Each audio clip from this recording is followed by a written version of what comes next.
this particular harmonic video, we are given an x to t graph for a block that has a mass of 0.5 kilogram, and here's the x to t function given. It looks like the amplitude is 1 centimeter, so x here is given in centimeters, and then time here is given in seconds, so keep that in mind as you practice.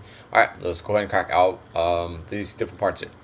Part A asks us to find the frequency and the angular frequency. So to find frequency, pretty light work. Frequency is just simply the time that it takes to complete one cycle. So here is just 1 over capital T, T for the period of the cycle. Well, according to the graph, the red arrow there indicates that is one complete cycle. You need a sad phase and a happy phase to complete one cycle because it makes a circle, and that would indicate that it is 8 seconds. So here my period would be 8 seconds, so I'm just going to go ahead and plug in 8 seconds in the denominator for a capital T. And if you want, you can simplify it down to 0.125 hertz, or it's up to you. You can leave it as 1/8 hertz, whichever fraction or decimal, up to you. Okay. The second part of A asks the angular frequency. Well, angular frequency is simply 2 pi times the linear frequency. So in this case, we just found what f is, so this is just another plug and chug. So here I have 2 pi times 0.125 hertz. Or if you want, you can, like I said earlier, leave this as 1/8. So instead of 0.125, you can leave it as 1/8. If you leave it as 1/8, the 2 and the 8 cancels out to make a 4 in the denominator, and pi remains on top. So here, just for kicks and giggles, I would just leave it as pi over 4 rads per second. Alright, and that's that. Okay. Let's do part B. Part B asks us to write the position function x to t for this particular graph. So first thing I do want to point out is that this particular sinusoidal graph starts at 0. Well, if the graph starts at 0, that would indicate that it is a sine function. So hopefully you are familiar with cosine and sine function. For this one, I know it's a sine function because the graph itself at times equal to 0 starts at the origin. So that is important to keep in mind. So therefore, I can say x of t is simply a sine of theta, but I can break up theta into omega times time, and then from there, really, you know a bunch of stuff. Okay, you can say omega is 2 pi over capital T, and you know a, you know t, and it wants it in a function of little t, so we'll just go ahead and plug values in. So here, capital A for amplitude is simply 1 centimeter. It's entirely up to you if you want to convert this particular 1 centimeters to meters, but for now I would just keep that as 1 centimeter because it's pretty easy to convert this to meters. And then sine gets carried down, the 2 pi and the numerator stays the same. Capital T is 8 seconds, and little t must be little t because it wants us to write a function as x of t as a function of time. Alright, other than that, I'm just going to simplify down the 2 pi over 8 to pi over 4. And I'll keep that. So I would just say my function for this particular graph, if I were to graph it, would be just 1 times sine of pi over 4 times t. Okay. All right. Let's go ahead and do part C. Part C. This one is pretty light. Just look at the graph.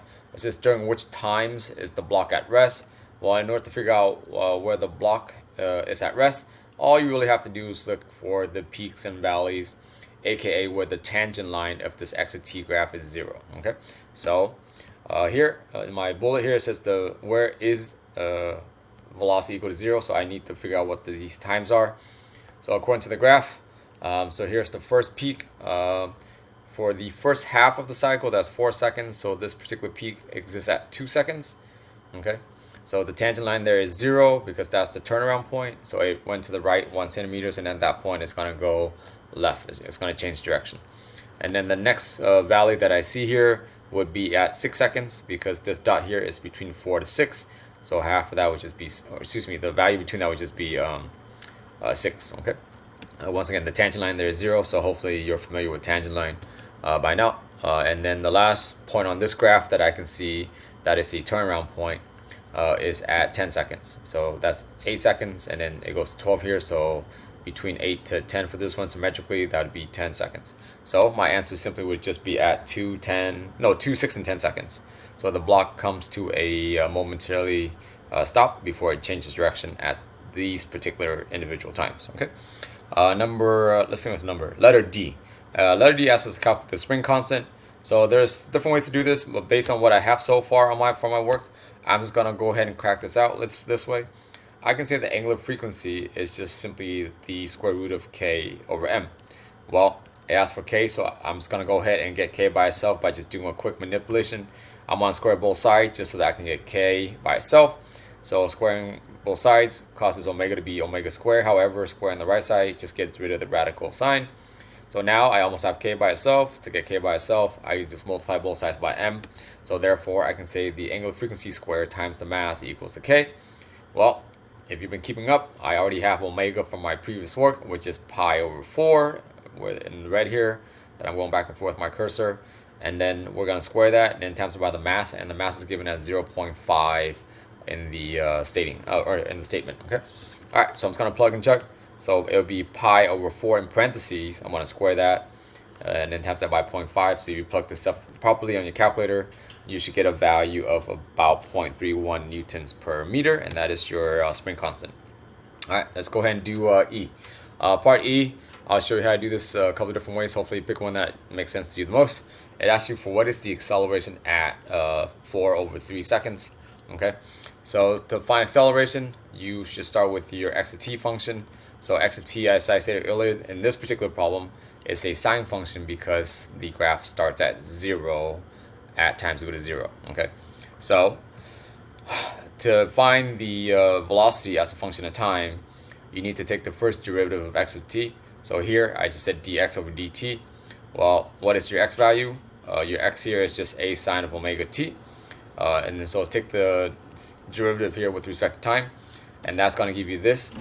So the derivative of sine is simply cosine, but you do have to apply chain rule here, so you have to still take the derivative of omega t, which will leave you just with omega.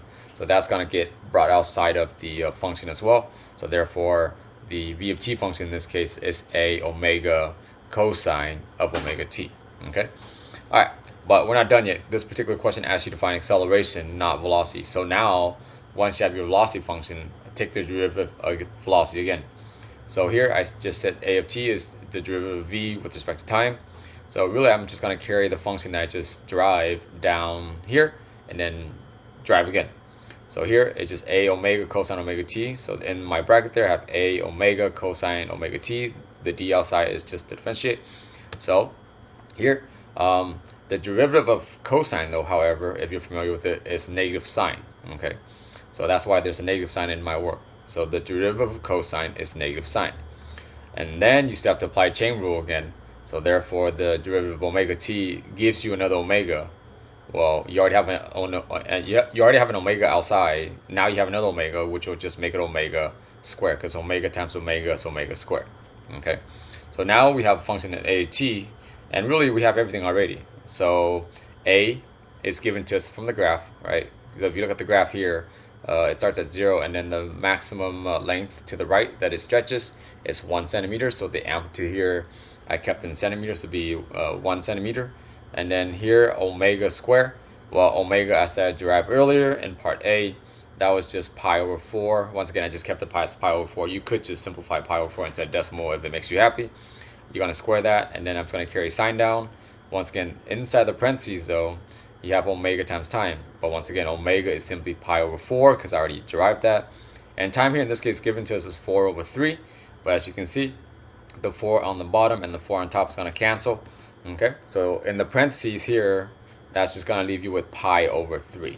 Okay, now if you plunge all this in your calculator, you should get a value of about negative 0.53, and the unit here is just centimeters per second squared because I just kept that centimeters. It didn't specify whether it's in meters or centimeters, so I'm just going to stick with the units given. But if you want, you can convert this to meters super duper easy, right? Because it's already in centimeters per second squared. So all you have to do is really convert centimeters to meters. All right. Other than that, the other way to look at it, okay, is if you want, if you don't want to punch all this stuff in and you want to keep it in terms of pi, you can. So here I'm just going to carry this function down and just kind of rework it. So here the negative signs I carry down, the 1 centimeter, I just have the units out, just stays 1. Pi squared just is pi squared. 4 squared is just 16. And then what I did here is I know that sine of pi over 3, which I hope you are familiar with the unit circle. So hopefully if you're taking physics, you've been exposed to these type of math way before. Okay, so sine of pi over 3. So if you look here, this is pi over 3. Okay, so as you can see here in this particular image that I gave you, if the angle touches the horizontal axis, the first term is cosine, which is x, the second term, which is y, which is sine. So if we look here for pi over 3, the coordinate is 1/2 and radical 3 over 2. Well, I need sine, so I'm going to look at radical 3 over 2. So that's why this particular work here is replaced with radical 3 over 2. So instead of saying sine of pi over 3, if you're familiar with the unit circle, take advantage of that. That would just be radical 3 over 2. So here I can just simplify. So the negative sign stayed, multiplying by a 1 is redundant. So really I just left that there for you to see that here on my work down. But really here we just have radical 3 times pi squared divided by 32. So 16 times 2 is 32. So this is an answer in terms of pi if you're asked to, keep your expressions in terms of pi. Okay, really it's just a number, right? Because pi is just a number. All right, other than that, I hope that helps in terms of seeing how that can also be expressed. All right, now let's go ahead and do A. I think slightly easier. You should know by now, hopefully, that Newton's second law is equivalent to the spring force Hooke's law here. So here on the left side, I have F equals ma. On the right side, I have Hooke's law, negative kx. Well, to solve for A, I'm just going to divide both sides by m. And really here, I'm just going to kind of plug and chug. The k is the spring constant, which I already found.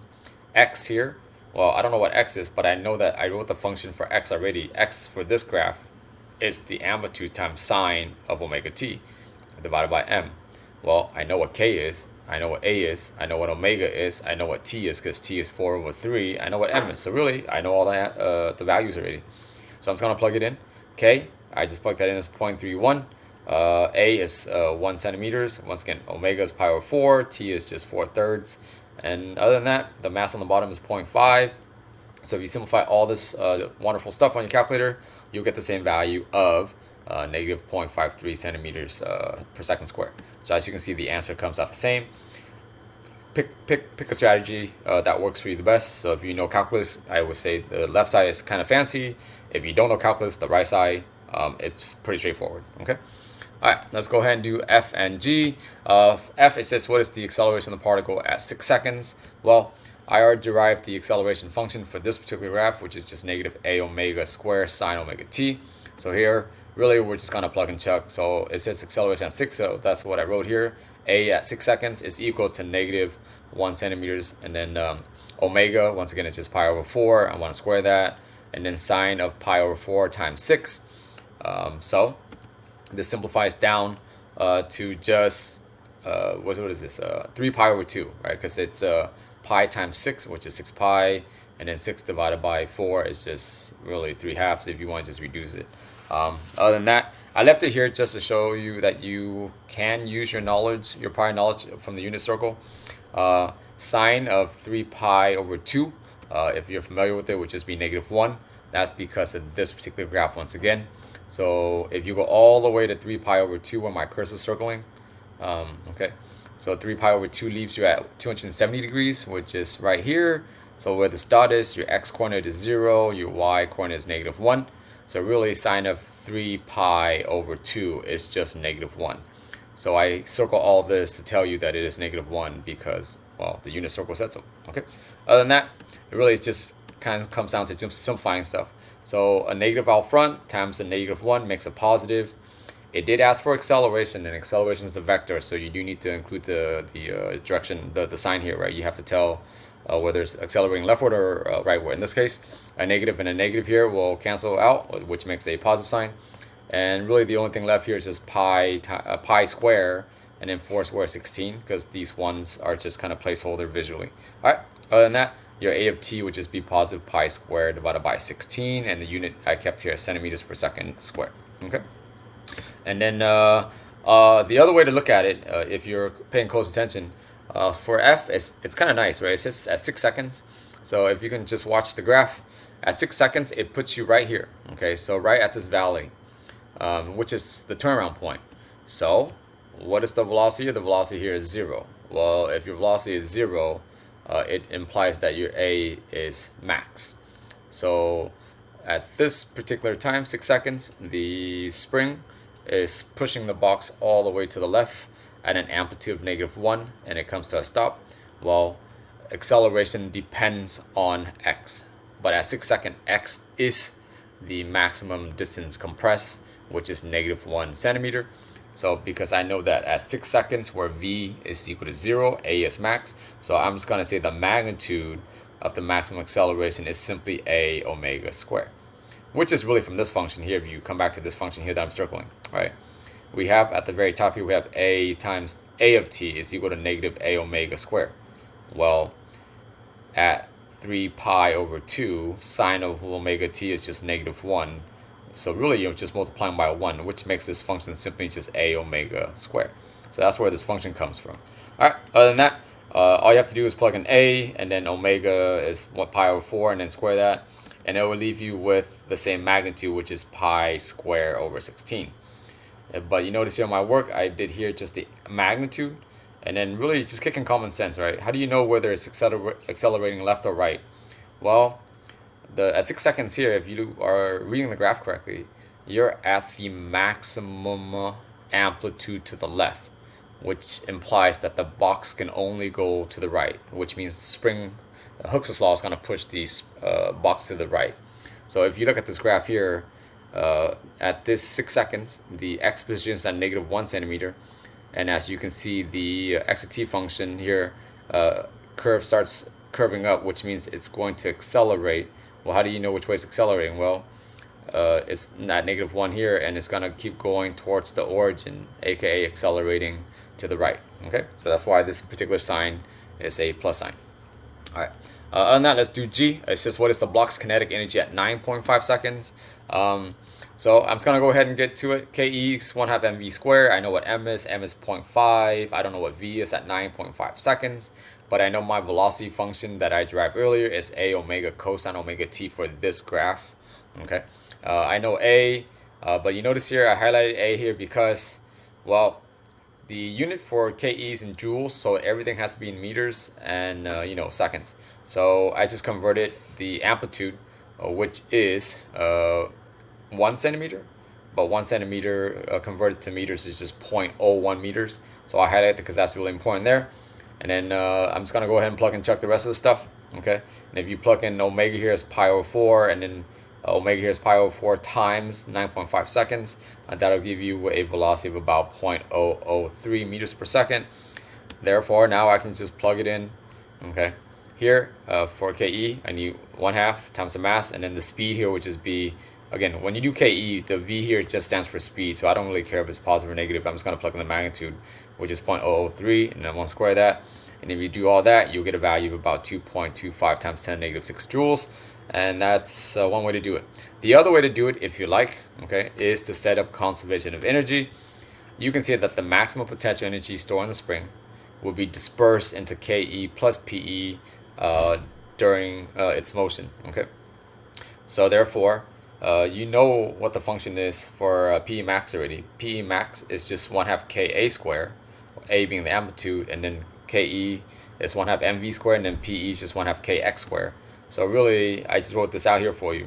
So I kept KE as KE because part G here is looking for the kinetic energy. So you notice I didn't break up KE, I just kept it as KE. So I'm not going to solve this for you, but if you want, you can practice it. You know K, I already found that for you earlier. You know the amplitude here, right? The amplitude is just 1 centimeters. If you convert that to meters, because K has units of meters, newtons per meters. And on the right side, likewise, you know what K is already. You know what X is. How do you know what X is? Well, plug in 9.5 seconds for the X of T function. So if you plug in 9.5 seconds for the X T function, you can find X. And once you find X, square that. So really the only thing you don't know is KE. So we'll subtract 1/2 kx squared from both sides, and you should get the value of 2.25 times 10 to the -6 joules as well. Okay, so if you kept up with that concept, good. If you need to, I would say take a couple minutes and practice that just so you can find that KE is the same regardless of whichever strategy you use. Okay, all right, I hope that helps. Stay nerdy, don't be wired.